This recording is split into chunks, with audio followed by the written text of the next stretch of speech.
दोस्तों आज जिस शहर के बारे में हम आपको बताने जा रहे हैं उस शहर को भारत का आध्यात्मिक केंद्र माना जाता है। मंदिरों के इस शहर में आपको ऐसा सुकून मिलेगा ना जो शायद आप पिछले कई सालों से ढूंढ रहे होंगे। और भगवान राम ने अपनी पत्नी माता सीता और भाई लक्ष्मण के साथ 14 सालों के वनवास के कुछ दिन इसी शहर में बिताए थे। और ऐसा भी कहा जाता है दोस्तों कि रावण की बहन शूर्पणखा की नाक लक्ष्मण ने इसी शहर में काटी थी और हमारे प्यारे बजरंगबली भी यहीं पैदा हुए थे। इस शहर में अंगूरों का सबसे ज्यादा उत्पादन किया जाता है और साथ ही इन अंगूरों से वाइन भी बनाई जाती है जिसका मुकाबला कुछ ही वाइन कर सकती है। दोस्तों इस धार्मिक नगरी में महाराष्ट्र की सबसे बड़ी पुलिस अकेडमी से लेकर एशिया का सबसे बड़ा आर्टिलरी सेंटर भी है। और इस शहर में आपको कई ऐसे मंदिर भी देखने को मिल जाएंगे जो कई हजारों साल पुराने हैं। दोस्तों गैस व्हाट, कौन सा है ये शहर? वैसे अंगूरों की खेती से आपने गैस कर ही लिया होगा। तो ये शहर कोई और नहीं है बल्कि है नासिक। जी हाँ, तो चलिए दोस्तों एक साथ चलते हैं बहुत ही खूबसूरत शहर नासिक के सफर पर। दोस्तों सबसे पहले आपको बता दें कि देश का तीसरा सबसे बड़ा राज्य महाराष्ट्र को माना जाता है और इसी राज्य का शहर है नासिक। इस शहर में रहने वाले लोगों की कुल पॉपुलेशन है 21 लाख और ये मुंबई से 180 किलोमीटर दूर और पुणे से करीब 200 किलोमीटर के आसपास नापा घाटी के पश्चिम घाट पर स्थित है। महाराष्ट्र का प्राचीन और सांस्कृतिक शहर नासिक पवित्र गोदावरी नदी के तट पर स्थित है और अपने ऐतिहासिक मंदिरों के लिए पूरी दुनिया के हिंदुओं की आस्था का बहुत बड़ा केंद्र भी है। नासिक में अक्सर त्योहारों पर लगने वाले मेलों और पर्वों में पूरे देश से श्रद्धालु उमड़ते हैं जिसके चलते यहाँ साल भर रौनक बनी रहती है। और दोस्तों ऐसा कहा जाता है कि भगवान राम ने अपनी पत्नी माता सीता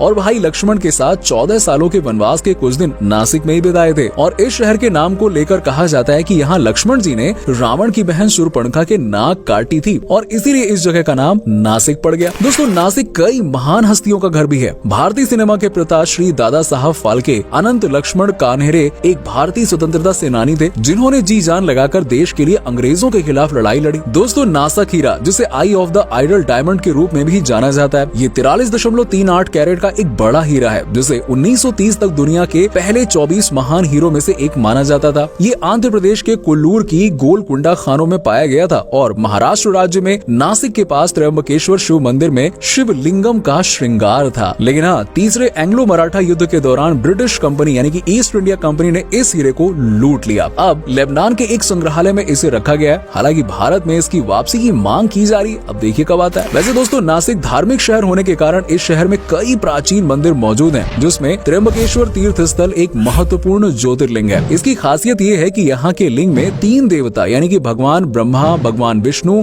और भगवान रुद्र देखने को मिलते हैं। दोस्तों नासिक में एक ऐसा टूरिस्ट अट्रैक्शन है जिसे शहर की सबसे बड़ी खासियत माना जाता है और इस शहर में एक ऐसा पहाड़ है जिसकी चढ़ाई तो हर कोई करना चाहता है, लेकिन ऐसा करना हर किसी के बस की बात है ही नहीं। जी हाँ, ये पहाड़ महाराष्ट्र के नासिक में कसारा से 60 किलोमीटर की दूरी पर है और इसकी चोटी पर स्थित किले को हरिहर किले के नाम से जाना जाता है, जहाँ जाने के लिए आपको पहले नासिक शहर आना पड़ेगा और यहाँ से आपको हरिहरगढ़ किला 60 किलोमीटर की दूरी पर पड़ेगा। इसकी चढ़ाई बहुत ही कठिन और खतरनाक है। अगर आपको ट्रैकिंग करना बहुत पसंद है तो आप इस जगह को बिल्कुल ना भूलें। आप यहाँ जरूर जाएं और एक यादगार पल बनाएं, बहुत मजेदार है। वैसे दोस्तों नासिक में कई बड़े और प्राचीन मंदिर हैं, लेकिन हाँ इन सभी मंदिरों में रामकुंड नासिक के प्रमुख मंदिरों में से एक माना जाता है। कहा जाता है कि ये वही कुंड है जहाँ पर श्री राम ने अपने पिता का अंतिम संस्कार किया था। मान्यता है कि इस कुंड में स्नान करने वालों की सभी मुरादें पूरी होती हैं। इसके अलावा ये भी मान्यता है कि इस पवित्र कुंड में किसी मृतक की अस्थियां बहाने से उसकी आत्मा को मोक्ष प्राप्त होता है, इसीलिए यहाँ पर हर साल लाखों लोग आकर डुबकी लगाते हैं। अब भले ही दोस्तों नासिक को मंदिरों से पहचान मिली हो, लेकिन पिछले 2 दशकों में नासिक शहर में काफी बदलाव देखने को मिला है। कुछ सालों पहले महज एक छोटे से तीर्थ स्थल के रूप में जाना जाने वाला नासिक आज मुंबई और पुणे के बाद तीसरी सबसे बड़ी विकसित सिटी मानी जाती है। आज के शहर में नासिक शहर में कई बड़े बड़े मैन्युफैक्चरिंग हब खुल चुके हैं और ये शहर टूरिज्म के अलावा भी अब कई और चीजों के लिए मशहूर हो चुका है। नासिक की सबसे खास चीजों में से एक है यहाँ का कुंभ मेला। इंडियन कैलेंडर के अनुसार सूर्य जब कुंभ राशि में होता है तब इलाहाबाद में यानी कि प्रयागराज में कुंभ मेला लगता है और सूर्य जब सिंह राशि में होता है तब नासिक में सिंहस्थ होता है। आपकी जानकारी के लिए बता दें कि देश में 4 कुंभ नगरों में नासिक ही अकेला एक ऐसा क्षेत्र है जहाँ कुंभ मेला 2 अलग अलग नगरों में होता है और 2 अलग अलग स्थानों पर कुंभ मेला लगने से संतों के बीच कोई टकराव नहीं होता है। वैसे सोच तो बड़ी अच्छी है यार। और मेले के दौरान यहाँ नासिक शहर का नजारा आए है अलग ही लेवल पर होता है दोस्तों, गजब होता है। दोस्तों मंदिरों से हटकर अगर बात करें ना तो नासिक के अंगूर को काफी ज्यादा पॉपुलर माना जाता है। नासिक शहर में अंगूर की उत्पादन मात्रा के कारण इसे वाइन कैपिटल ऑफ इंडिया कहा जाता है। इस शहर में काफी मात्रा में अंगूरों का उत्पादन किया जाता है और इन्हीं अंगूरों से यहाँ इतना टेस्टी वाइन बनाई जाती है ना कि आप आपको भारत के किसी भी दूसरे स्टेट में ऐसी वाइन पीने को नहीं मिलेगी।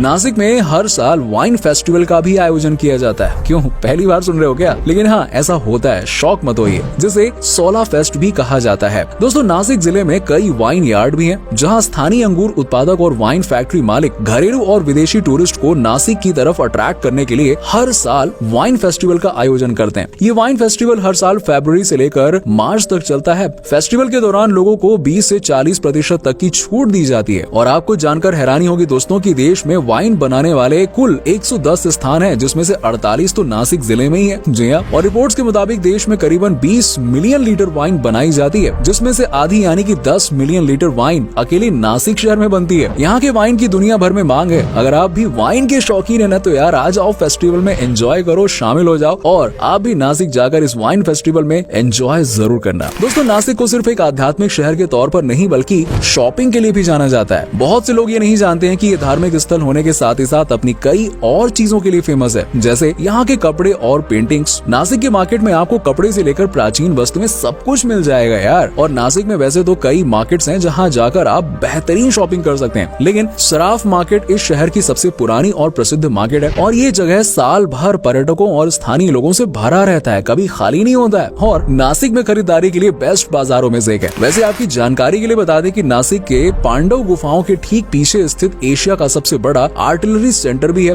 ये देवलाली में स्थित है। भारत पाकिस्तान डिवीजन के दौरान आर्टिलरी सेंटर को भारत में शिफ्ट कर दिया गया था। यहाँ हर साल भारतीय सेना के जवानों को बोफोर्स जैसी तोप चलाने की ट्रेनिंग दी जाती है। आर्टिलरी सेंटर अब तक 2,70,000 से ज्यादा जवानों को आर्टिलरी की ट्रेनिंग दे चुका है। जी हाँ दोस्तों, अगर आप इतिहास के बारे में जानकारी लेने में दिलचस्पी रखते हैं ना, तो नासिक में आपको बहुत कुछ मिल जाएगा। आपको बता दें कि शहर में कई बड़े बड़े आंदोलन भी हुए हैं और नासिक को महात्मा गांधी जी के असहयोग आंदोलन के लिए भी जाना जाता है। ये आंदोलन गांधी जी ने 1920 में शुरू किया था, जो उस समय पूरी दुनिया में चर्चा में आ गया था। इसके अलावा डॉक्टर भीमराव अंबेडकर का सत्याग्रह आंदोलन भी कहाँ से शुरू हुआ था? अरे भाई, नासिक से ही शुरू हुआ था। ऐसे में दोस्तों, आप नासिक जाकर इतिहास के बारे में तो बहुत कुछ जान सकते हैं। दोस्तों, अगर आप खाने के शौकीन है ना, तो यार नासिक आपको खुले दिल से स्वागत करेगा। नासिक में आपको खाने के लिए हर तरह की वैरायटी मिल जाएगी। महाराष्ट्रियन, पंजाबी और गुजराती से लेकर उत्तर भारत के सभी व्यंजन आपको नासिक में बड़े ही आसानी से मिल जाएंगे। और हाँ, साथ ही नासिक के स्ट्रीट फूड की तो क्या बोलूं यार, कोई जवाब ही नहीं है यहाँ का। नासिक के ट्रिप पर इन लजीज स्ट्रीट फूड्स का मजा जरूर लीजिएगा, नहीं तो फिर क्या ही नासिक का ट्रिप है यार। अगर आपने इस स्ट्रीट फूड को मिस कर दिया तो समझ लेना आपकी नासिक की ट्रिप अधूरी ही रह गई। नासिक में आप थाली पीठ जरूर ट्राई करनी, और नासिक में थाली पीठ को ट्राई करने की सबसे बेस्ट जगह है हर्ब नाम का रेस्टोरेंट। यहाँ मिलने वाला थाली पीठ बेहद ही टेस्टी होता है। साथ ही ये रेस्टोरेंट साफ सुथरा है और इसके अलावा नासिक की भेलपुरी भाई पूरे भारत में प्रसिद्ध है यार। एक और लुभावनी डिश जो आपको ट्राई करनी चाहिए वो है शौरमा। शौरमा एक ऐसी डिश है जिसमें चिकन के पतले स्लाइसेस को दही के साथ मिक्स करके पीटा ब्रेड में लपेट कर सर्व किया जाता है। वैसे दोस्तों, अगर आप नासिक जाने की सोच ही रहे ना, तो आपको खोडाला जरूर जाना चाहिए। नासिक से करीबन 70 किलोमीटर की दूरी पर स्थित खोडाला ठाणे जिले का एक बहुत ही खूबसूरत गाँव है। पहाड़ी पर बने होने और हरे भरे जंगलों से घिरे होने के कारण ट्रैकिंग और पिकनिक के लिए ना बहुत ही जबरदस्त जगह है। इसके अलावा आप पंडावेलनी केव्स भी जा सकते हैं। ये 24 गुफाओं का समूह है और माना जाता है कि ये गुफाएं पांडवों की थी। जी हाँ, इसलिए इन्हें पांडवलेनी कहा जाता है। इन गुफाओं के बाद त्र्यंबकेश्वर मंदिर की सैर का प्लान बना सकते हैं। त्र्यंबकेश्वर भगवान शिव को समर्पित भारत के प्रसिद्ध गुफाओं में गिना जाता है। इस अद्भुत मंदिर का निर्माण पेशवा बालाजी बाजीराव ने करवाया था। दोस्तों, अगर आप नासिक जाने का प्लान कर ही रहे ना, तो कोशिश करें कि जुलाई के महीने में ही आ जाए, क्योंकि इस दौरान नासिक में बारिश होती है और बारिश के मौसम में तो नासिक की खूबसूरती क्या ही कहूँ यार, 4 चांद लग जाते हैं। और नासिक में ट्रैकिंग करना सबसे अच्छा ऑप्शन माना जाता है। और अगर आपको ट्रैकिंग का शौक है ना, तो यार खुद को एक्सप्लोर करने के लिए मॉनसून से बेहतर कोई दूसरा मौसम हो ही नहीं सकता है। और दोस्तों, यहाँ पहुँचने में आपको आपके शहर से कोई भी परेशानी नहीं होगी, क्योंकि नासिक का सबसे करीबी एयरपोर्ट नासिक एयरपोर्ट है, जो नासिक से करीबन 21 किलोमीटर की दूरी पर स्थित है। नासिक एयरपोर्ट मुंबई, दिल्ली, चेन्नई, बेंगलुरु, कोलकाता, चंडीगढ़ और इंदौर जैसे देश के प्रमुख शहरों से जुड़ा हुआ है। कनेक्टिविटी बहुत जबरदस्त है और यहाँ फ्लाइट पकड़कर आप पहुँच सकते हैं। अगर आप महाराष्ट्र के अलावा देश के अन्य शहरों से जुड़े हुए हैं, तो नासिक जाने के लिए आपको महाराष्ट्र के कुछ नजदीकी राज्यों के प्रसिद्ध शहरों से डायरेक्ट बस की सुविधा भी मिल जाएगी। नासिक बस स्टैंड से नासिक शहर की दूरी मात्र 8.5 किलोमीटर की है, जिसे आप टैक्सी के साथ बस के द्वारा भी कंप्लीट कर सकते हैं।